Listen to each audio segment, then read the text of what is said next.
Friends, कैसे हैं आप सब। तो डियर, आज का जो क्लास है ये हम लोगों का प्रीवियस ईयर क्वेश्चन है। आज के क्लास में हम लोग प्रीवियस ईयर क्वेश्चन डिस्कस करने वाले हैं, जिसमें हम लोग एटलीस्ट 15 या 20 क्वेश्चन डिस्कस करेंगे। तो चलिए हम लोग स्टार्ट करते हैं डियर आज का क्लास। पहला क्वेश्चन है आपका कि विषुव के दिन सूर्य की सीधी किरणें पड़ती है, किस पे पड़ती है? कर्क रेखा पर, विषुवत रेखा पर, मकर रेखा पर या आर्कटिक वृत्त पर। तो देखिए, विषुव के दिन क्या होता है ना, सूर्य की सीधी किरणें जो है ये आपका विषुवत रेखा पर पड़ती है। विषुवत रेखा क्या था? तो विषुवत रेखा उस रेखा को कहते हैं जो कि आपका उत्तरी गोलार्ध और दक्षिणी गोलार्ध को दो इक्वल पार्ट में जो विभाजित करता है, उसी को हम लोग विषुवत रेखा कहते हैं। ठीक है। और ये आपका विषुवत वृत्त रेखा से ऊपर वाला जो रेखा होती है ना, इसको हम लोग कर्क रेखा कहते हैं। और उसके नीचे जो रहता है उसको हम लोग मकर रेखा कहते हैं। मतलब कर्क रेखा जो रहती है ये आपको उत्तरी गोलार्ध में रहेगा, और मकर रेखा जो रहेगा ये आपका दक्षिणी गोलार्ध में रहेगा। ठीक है। और ये जो बीच वाला, जैसे कि एक सर्कल में जो इक्वेटर होता है ना, वो दो इक्वल पार्ट में सर्कल को डिवाइड करता है, ऐसी तरह से जो विषुवत वृत्त रेखा होती है ना, वो आपका उत्तरी गोलार्ध को और दक्षिणी गोलार्ध को दो इक्वल पार्ट में जो रहता है, गोलार्ध को दो इक्वल पार्ट में विभाजित करता है। तो विषुव के दिन सूर्य की सीधी किरणें जो रहता है आपका विषुवत रेखा पर पड़ती है। आंसर बी हो जाएगा। इसके बारे में डिटेल क्लास जो है हम लोग क्लास में किए हुए हैं। नेक्स्ट है आपका अहमदाबाद सूती वस्त्र उद्योग का गढ़ केंद्र है। निम्नलिखित में से कौन सा कारक अहमदाबाद में वस्त्र उद्योगों के फलने फूलने के लिए उत्तरदायी है? पहला, भारत सरकार की औद्योगिक नीति। दूसरा है सस्ते दामों पर श्रम या शक्ति की उपलब्धता। तीसरा है ये कपास की खेती वाले क्षेत्र के पास है। चौथा है तूतीकोरिन पतन तक पहुंचाना आसान है। तो भाई हमारा करेक्ट आंसर हो जाएगा ये कपास की खेती वाले क्षेत्र के पास है। ठीक है, इसलिए ये क्या है आपका अहमदाबाद सूती जो है सूती वस्त्र उद्योग का केंद्र है। नेक्स्ट क्वेश्चन है स्वेज नहर जोड़ती है भूमध्य सागर लाल सागर को, लाल सागर अरब सागर को, भूमध्य सागर अटलांटिक सागर को, भूमध्य सागर और आपका अरब सागर को। तो देखिए हमारा जो 60 मार्क्स का क्वेश्चन रहता है ना, उस पर एटलीस्ट 20 या 25 क्वेश्चन डायरेक्ट इस तरीके से पूछ लिया जाता है। ठीक है। अब ये आपको आएगा तभी आप कर सकते हैं कि ये जो स्वेज नहर है ना, ये भूमध्य सागर और लाल सागर को जोड़ती है। ठीक है। तो आंसर ए इसका करेक्ट आंसर हो जाएगा। नेक्स्ट है आपका खिलजी और तुगलक वंश के अंतर्गत प्रशासन और शमकेन के संदर्भ में सही क्या है?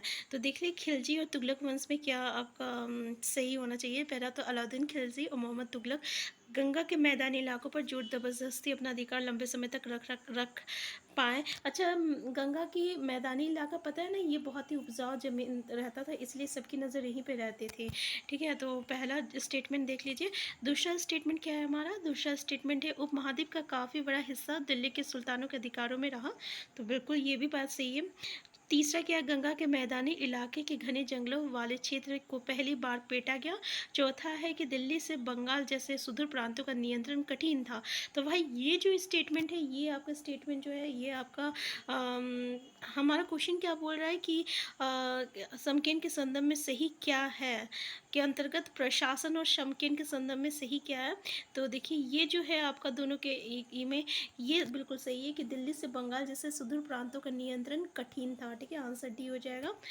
तो हम आपको बता दें कि यहाँ पे गंगा का हम ये बोले कि मैदानी इलाके पे जो है ना वो बहुत उपजाऊ रहता था, इसलिए सबकी नज़र यहाँ पे थी। लेकिन उनका अधिकार क्या अधिक लंबे समय तक रख पाए थे या नहीं रख पाए थे, क्या ये सही या नहीं सही है? ठीक है, ये दोनों अलग अलग बातें हैं। ठीक है। तो हमारा आंसर इसमें से जो रहेगा ना, आंसर डी जो रहेगा ये बिल्कुल सही है। बाकी तीनों स्टेटमेंट जो है आपका गलत है। उनका लंबे समय तक अधिकार नहीं रख पाए थे। ठीक है।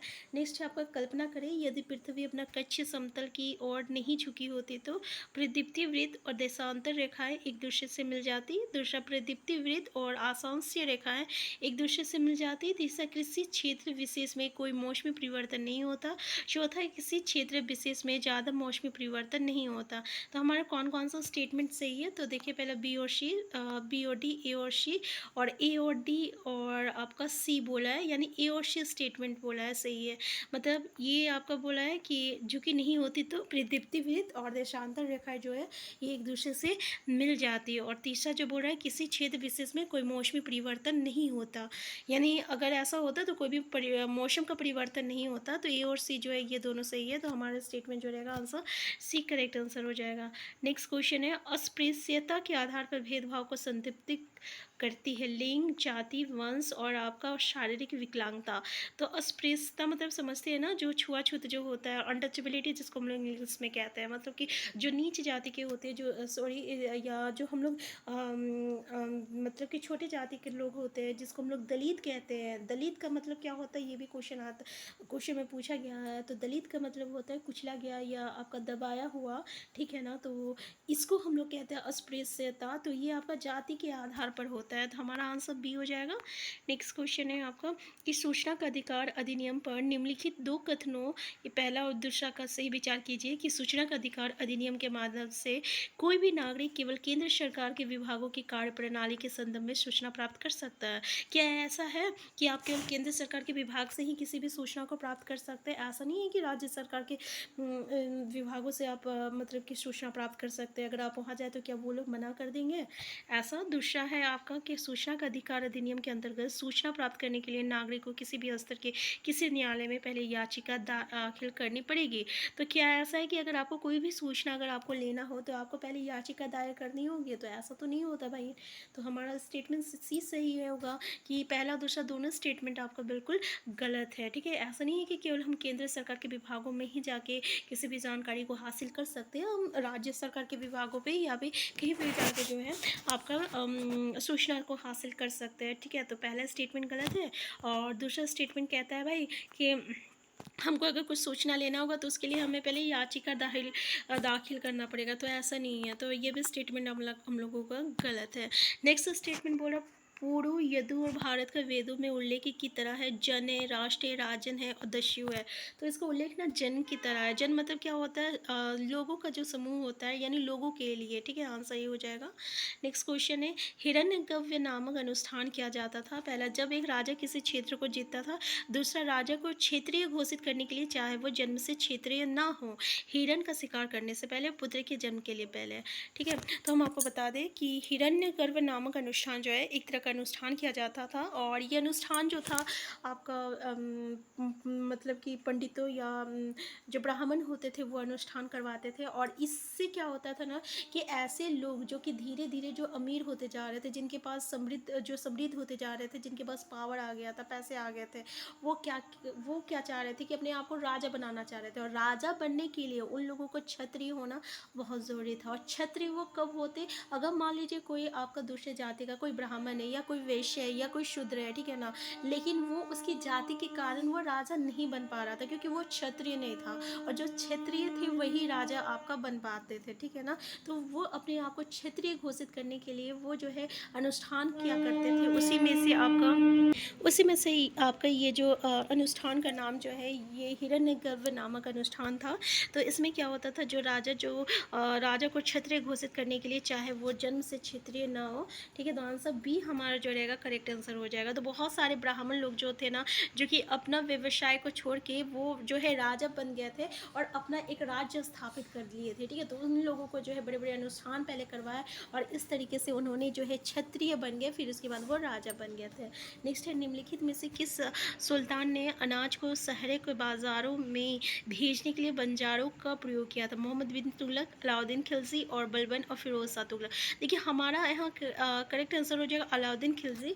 और अगर बाज़ार पर नियंत्रण क्वेश्चन ऐसे भी आता है, हाँ, तो पूछा है कि बाज़ारों के लिए जो है वो मतलब कि बंजारों का यूज़ करते थे, ठीक है ना। जैसे कि इसमें हम लोग पढ़े थे कि अलाउद्दीन खिलजी के बारे में, वो क्या करते थे ना कि बंजारों को जो है वो मतलब कि व्यापार के लिए इस्तेमाल किया करते थे। बाज़ारों में एक जगह से दूसरी जगह जो मतलब कि अपने माल को ले जाया करते थे। तो यहाँ पे हम आपको बता दें और एक क्वेश्चन इसमें से ये भी आता है कि बाज़ारों का नियंत्रण किसने स्टार्ट किया था? तो ये भी आपका अलाउद्दीन खिलजी आया था, ठीक है। ये दोनों अलग अलग तरह के क्वेश्चन हैं। नेक्स्ट है आपका दिए गए लक्षणों ए और बी के आधार पर वायुमंडल परत की पहचान कीजिए। यानी कुछ फीचर्स दिया है, इसमें हम लोगों को ये बताना है कि ये कौन सी परत के बारे में बोला जा रहा है। पहला तो अंतरिक्ष से प्रवेश करने वाले उल्कापिंड इस परत में आने पर जल जाते हैं। दूसरा, इस परत में बढ़ती ऊंचाई के साथ तापमान घटता है। अगर हम देखें तो ये दोनों हमारा जो कैरेक्टर है ना, ये आपका किसके लिए बता रहा है, मध्यमंडल या ब्रह्मंडल, क्षोभमंडल, समताप मंडल। तो पहला तो क्वेश्चन यहाँ से ये आता है ना कि इसको क्रोनोलॉजिकल ऑर्डर में अरेंजमेंट करने के लिए, ठीक है। ये टॉपिक तो सबसे इंपॉर्टेंट है, इस टॉपिक से हमेशा हमें क्वेश्चन देखने को मिला है, ठीक है। और इस टॉपिक के अगर हम लोग जो है ये क्लास 7 का चैप्टर 5 पे ये हम लोग बहुत ही अच्छी तरीके से डिस्कस किए हुए हैं। अगर आप अभी तक नहीं देखे ना तो आप हमारे प्लेलिस्ट में जाकर ज़रूर देख लीजिएगा। यहाँ से आपका हमेशा जो है हमें क्वेश्चन देखने को मिलता है, ठीक है ना। तो ये आप पहला कैरेक्टर तो देख सकते हैं कि ऐसा कौन सा वो मतलब कि परत है जिसमें कि जैसे ही उल्का पिंड आता है तो वो जल जाता है, ठीक है। पहला कैरेक्टर हो गया। दूसरा ये कि जैसे जैसे मतलब हम लोग ऊंचाई की ओर जाते हैं तो उसकी तापमान, उसके टेम्परेचर जो रहता है वो घटते रहता है। तो अगर हम देखें तो पहला जो है हमारा मंडल वो तो आपका शोभ मंडल है। दूसरा जो रहेगा वो आपका क्या हो जाएगा, समताप मंडल आ जाएगा। तीसरा जो रहेगा वो आपका मध्य मंडल। तो ये सारे कैरेक्टर जो है मध्य मंडल, फिर लास्ट में जो है आपका ब्रह्म मंडल है, फिर आपके वायुमंडल है। तो ये जो कैरेक्टर है ये हमारा किसका है, तो ये आपका मध्य मंडल का है, ठीक है। तो आंसर ए जो रहेगा ये हमारा करेक्ट आंसर हो जाएगा, मध्य मंडल। तो इसके अलावा इसमें से हमें और भी सारे क्वेश्चन देखने को मिलते हैं, जैसे कि अगर हम बता दें कि मौसम संबंधी ऐसी कौन सी घटनाएं होती है जो कि यानी ऐसी कौन सी परत है जिसमें कि मौसम संबंधी कोई भी घटनाएं नहीं घटित होती है। पहला को तो क्वेश्चन ये देखने को मिलता है। दूसरा क्वेश्चन हमें यहाँ से ये भी देखने को मिलता है कि जहाज उड़ाने के लिए कौन सी जो परत होती है ना वो उपयुक्त होती है। और इसके अलावा हमें यहाँ से ये भी क्वेश्चन देखने को मिलता है कि रेडियो संचार के लिए कौन सी परत जो होती है ना वो आपके लिए उपयुक्त होती है, ठीक है ना। तो इस तरीके से हमें अलग अलग तरीके के यहाँ पे क्वेश्चन देखने को मिलेगा। तो इसके लिए आप एक बार इस टॉपिक को ज़रूर देख लीजिएगा, ठीक है। बहुत इंपॉर्टेंट टॉपिक है। तो भाई हमारा करेक्ट आंसर यहाँ पे आंसर ए हो जाएगा, ठीक है। नेक्स्ट क्वेश्चन देखते हैं कि निम्नलिखित में से कौन सा अप्रदन अभिकर्ता बालू का स्तूपों, बालू का टिब्बा के निर्माण के लिए उत्तरदायी है। पहला है पवन है, दूसरा भूमिगत जल है, हिमदी है, नदी है। तो कौन सा हो जाएगा, तो ऑब्वियसली पवन हो जाएगा, क्योंकि वे जब आप देखते हैं ना बालू टिब्बा कहाँ होता है, ये आपका रेगिस्तान इलाके में होता है, ठीक है। जब पवन चलती है, हवा चलती है तो बहुत सारी बालू मिट्टी जो है ये अपने साथ उड़ा के एक जगह से वो दूसरी जगह पे लेके चली जाती है और वहाँ जाके वो फेंक देता है और फिर इस तरीके से वो क्या बनाता है, बालू टिब्बा का निर्माण होता है। तो आंसर ये हो जाएगा। नेक्स्ट क्वेश्चन है अनुसूचित जातियों के लिए कितने संसदीय निर्वाचन क्षेत्र आरक्षित है। आप यहाँ पर ऑप्शन देख सकते हैं। हमारा करेक्ट आंसर हो जाएगा आपके कितना, 84 हो जाएगा, 84 हो जाएगा, आंसर ए करेक्ट आंसर हो जाएगा, ठीक है। नेक्स्ट क्वेश्चन है आपका कि संसार में किस महाद्वीप पर सबसे कम जनसंख्या है, यूरोप, ऑस्ट्रेलिया, दक्षिण अमेरिका, अफ्रीका। तो भाई हमारा करेक्ट आंसर क्या है, हमारा करेक्ट आंसर आपका आंसर बी ऑस्ट्रेलिया है, ठीक है। नेक्स्ट क्वेश्चन है आपका कि आत्मन का संबंध क्या है, सूर्य ऊर्जा के साथ, बहिमंडल और उसमें होने वाली गैसों के साथ, वायुद्वीप के साथ या मौसमी पवनों के साथ।